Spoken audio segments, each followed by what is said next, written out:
For the first vocabulary focus we have this quarter, we're going to be looking at SAT tone words and how we can use tone words to describe the way that certain characters in the story are reacting to each other and sort of how they portray themselves. And so for the namesake for Vocabulary Journal 1, we're going to focus on the following three words.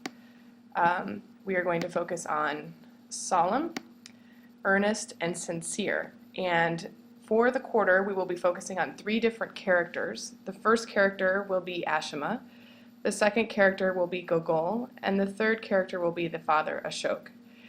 The goal of this project is for students to be able to interact with the characters through a journal entry that includes reference to the vocabulary words in context. So for the example, we have a vocab journal up here at the top. And then for each of these different words, students will write their own definition based on the above context. And then as a class, we will come up with the class definition. Once we've talked about the whole sort of vocab journal in general, each day next week we will break down each word according to the definition, students' understanding, the part of speech. We will draw an example of the word and use the word in an example sentence.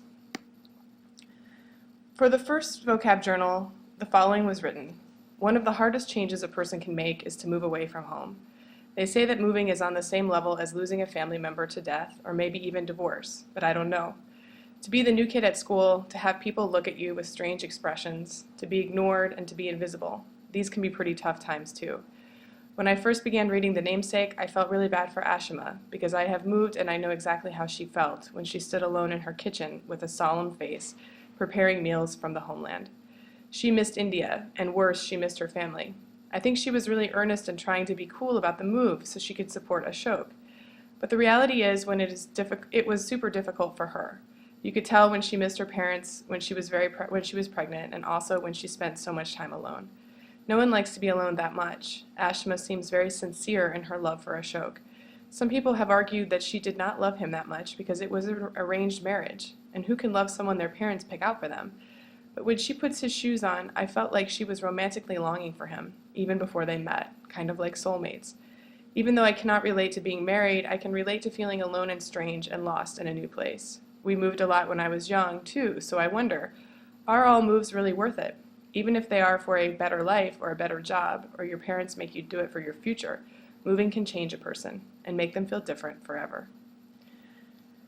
Now the goal would be for students to go through and write their own definition of each word based upon the context above, and then as a class we would come together and write a class definition.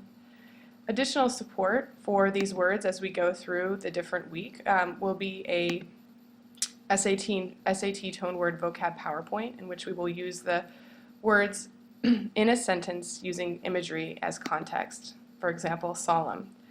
The student was lonely and very tired. He had a very solemn appearance, quiet, gray, alone, and depressed, using our lovely student volunteer for an example.